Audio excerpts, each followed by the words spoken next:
Hello everyone, my name is Austin. This video, I rank from best to worst who you should pick for the new ML5 Selector blessing thing we're gonna have in this year's anniversary. Please enjoy the video. Here is the main event that everyone has been waiting for. Or at least I've been waiting for anyway. The ML Selector, the ML blessing. Right, basically it's ML blessing. You pick a unit, you upgrade the unit, you do the fun task for the unit, and you get the unit at the end, fully unlocked. My opinions on all 7 of them. My rankings from best to worst to must-have to you know what I mean? I'm going to lay it all down on stream, right? Lay it all down on stream. Here we go. So all these units, right? Let's have a disclaimer, right? Let's have a disclaimer. I think all of these units are really good in their own right. They're all really good in their own right. It's much better than season 1, where the only 2 viable options were S10 and RB, and RB isn't even cool now, so it's now just S10, right? And everyone else is kind of just neglected on. D Corvus is still good, but I mean, he's kind of niche. But yeah, S10 is like an actual clear favorite, right? But for this one, I think there's a lot of options, and they're pretty good for the most part. Right off the bat, I think the most important character to probably get is probably going to be either Conquer Lilius or Mediator Karik, aka the hand guy. I think these 2 characters are both insanely good, and they're just insanely good, and they're just good everywhere, right? They're good everywhere, regardless of PvP, regardless of regardless of whatever, right? They're just good in general, right? That's what makes them strong, that they're good in general. The other units, you could say that, like, oh, they're only pretty decent in like PvP or something, right? Like, you know, you could argue that, but Mediator Karik and fucking Conquer Lilius, they have uses outside of their profession, so they're a must. I know we were talking about in Discord about like, oh, Conquer Lilius is not easy to build and Mediator Karik is like super good to build, but like some people that they might have too much cleanse, so like Conquer Lilius is a must pick then. But if you don't have a good cleanse, hand guy is good, right? Mediator Karik is good. But if you really need a strong opener, Conquer Lilius is good. It just because this is Fallen Land, right? This is like season 2 of ML Selector, right? Season 2. You're not gonna be getting this stuff. Like all these units, right? All these units, they're end game units, right? They're end game units. Conquer Lilius and Karik can be used as like for noobs, right? Noobs can use those 2, but everyone else is pretty like end game, right? But overall, this entire cast is end game. That's my point, right?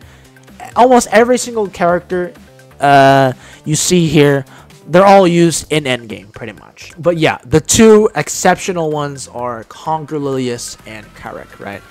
It just depends on who you want more, right? If you really need a cleanse, Karik is good. If you really need a strong opener, a nice dual attack unit, and an overall good supporter, Lilius is good, right? Like, they both support, they both provide a lot to their team. But one is easier to build. I will admit that. One is easier to build. And that's probably Karik, right? He is easier to build by far. But that does not mean that Conquer Lilius' value is diminished. It just means that she's just a bit, hard to build. But they're both insanely good, and they're both equally good. So pick those 2, right? It's kind of like the RB S10 situation. Who knows? Maybe one of the 2 becomes shit later on. Maybe. That is possible, chat. That is possible. One of the 2 may be shit later on, but just like the S10 RB situation, just pick whoever you want and regret your decisions later, I suppose, right? Regret your decisions later. All right. So, okay. So we have 2 tied. So who will be our second place winner then? Our second place winner, I would say. Okay, it's hard. This is hard, definitely, because we're hitting niche territory, right? We're hitting niche territory. But I have to say, I'd say Sage Vivian, because she's kind of like balanced. She's like got a bit of mitigation. She does a bit of damage. She's overall just a good DPS with some mitigation. So like she's more balanced, and you could use her outside of stuff if you want survivability. And you want a DPS, then like she's good. So I'd say she's third, but like she's still niche, but like she's good in that regard, right? But like, yeah, I would say she's definitely second, 100%. She's definitely second or third, depending on if you already know who you're gonna pick. She's definitely like second or third, right? That's what I think. But you know what I mean? I'm just gonna say she's second because I think Conquer Lilius and Handguy, they're both insanely good. Yeah, they're both insanely good. So I would say Sage is second. I'd say, okay, so who'd be my third pick then? Who'd be my third pick? Okay, and also this ranking is based off of like what I think objectively, what each character thinks, right? What objectively what each character like is good at and stuff. I have my own personal pick, but we'll talk about that later. Right? My own personal pick, but that's, yeah, personal pick, but whatever. So I'd say the fourth character. I don't know. Okay, I mean, I have to say this. I hate to say this. I don't want to say this at all, right? I fucking hate this guy. He never fucking dodges at all, and he's always an asshole. And you know, he's actually the most useless fucking unit ever. And you know, the fact that I can always strip his buff, like, you know what I mean? The fact that I can strip enemy Rylet's buff, like, you know, 100% of the time, and like how my Rylet's buffs are always stripped, right? Enemy Rylet buffs are always stripped, right? Enemy Rylet buffs are always stripped, and my Rylet buffs are always stripped. But regardless, I have to give my my third place spot to Rylet. I have to say this. I mean, like I said, I hate this guy. He never dodges. His evasion is basically crap. Basically, it's 100% crap. It really is. It shouldn't even be a goddamn mechanic. But I'd say he's a third pick because, like I said, he's a bit more flexible. You can do more with him. I dislike him as a character. I really do. I mean, if he dodges, it's a win. But like, that's impossible. Like with Rylet, you never dodge. You close your eyes and he just dies instantly. He's always the first character I always kill, right? And he's always the first character that I like. Whenever I pick him, he's always the first to die. And whenever he's on the enemy team, he's always the first to die on the enemy team. So overall, he's a shit character, but I'd say he's your third best because he's flexible, right? He's flexible. I know people love this bitch. I know people love this son of a bitch. That's why I'm putting him in third place. I personally hate him. But, like, people love this guy for some reason. And I can see why, because he is flexible, right? He is flexible. So I will give people that. He is flexible. And when he does dodge, he is good. That's when he does dodge. If he doesn't dodge, yeah, it's pretty bad. But he is flexible. You can build him speed, lifesteal, maybe even counterattack if you're feeling lucky, right? If you're feeling lucky. But he's yeah, I hate him. But I can't argue with the fact that he is very flexible and that he has gotten a bit better because his S3 is shortened a little bit. So I hate it. I hate to say it, but he's definitely my third spot, 100%. I dislike him though. I have to let everyone know that I dislike him. I would say my fourth spot has to be probably, let's say, we're going on to fourth place here. Fourth place, I would probably say Elena, probably. Elena is very niche, right? She's only good if counterattack units are there. And she's good. She's only good, right? Because like she like nullifies counterattack, right? Which is good.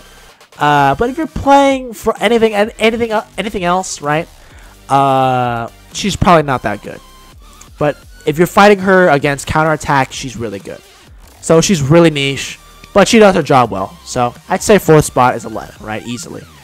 I would say my fifth spot is probably going to be Cavill. Like Elena, he's also really, you know, niche. He does his job well, and he has a pretty wacky build, but he's good. I can probably see that, right? I can see that. I can see him being good. Yeah. I mean, he's really niche, I guess. You know, if you don't play Cleave, he's kind of eh. But he's good. He's good in his own right. And I would say, the last but not least, is DDR.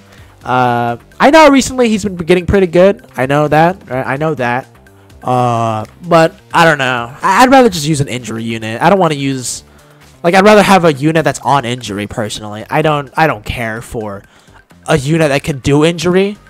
Like, I'd rather just, I don't know, have an Alencia that is on injury or something, or Belian that's on injury. But if you like injury, if you like that good stuff, he's not bad. He's not bad. Just because he's last place does not mean he's bad. If you like injury, he's a good pick.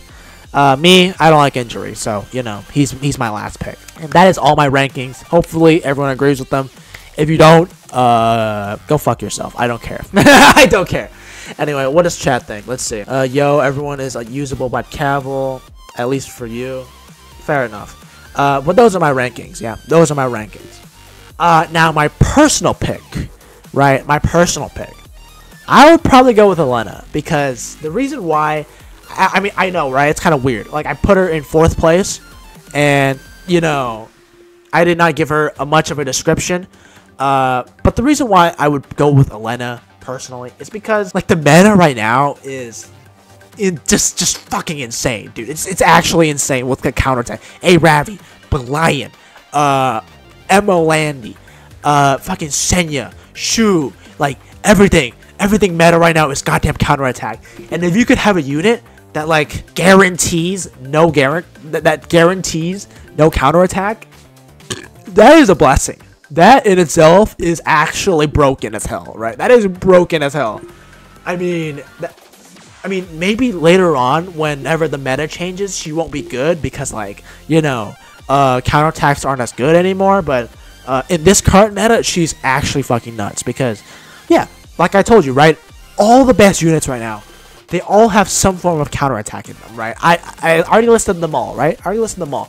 They all have some kind of counterattack to them. Or if they don't have counterattack to them, they have counter sets to them, right? They have counter sets to them. So having her, right, to just nullify all that, no Elbrus, no counter set, nothing. You don't have to worry about anything about counter. That, like, it guarantees that aspect. And you can guarantee that aspect. She is fun, right? She keeps things safe. And if she keeps things safe, as a Cleave boy myself, I'm gonna be happy, right? Because, like, the number one Cleave thing is you want to reduce RNG, right? Reduce RNG and be first, right? And, you know, Elena, right? She is Cleave unit, and she reduces RNG, aka she nullifies all counterattacks. And if she nullifies all counterattacks, that means that's a win in my book, right? That's a win in my book. So Elena is 100% must pick for me. I mean, some of you may be wondering why Cavill is not one of my picks, and that's probably because, I mean, yeah, as someone mentioned in chat or someone mentioned in Discord, he is a unique character, and he needs a setup, right? You need to set him up properly if you want to use him properly. While Elena, I don't think has a unique setup at all. I think you just you need an opener, and you need to build DPS stats on Elena, right? Pretty much, and that's about it, right? But for Cavill, he is a Cleave unit, yes, but he needs a specialized setup, which I am not ready for. So that's why I'm going for Elena personally. Anyway, that is it for all my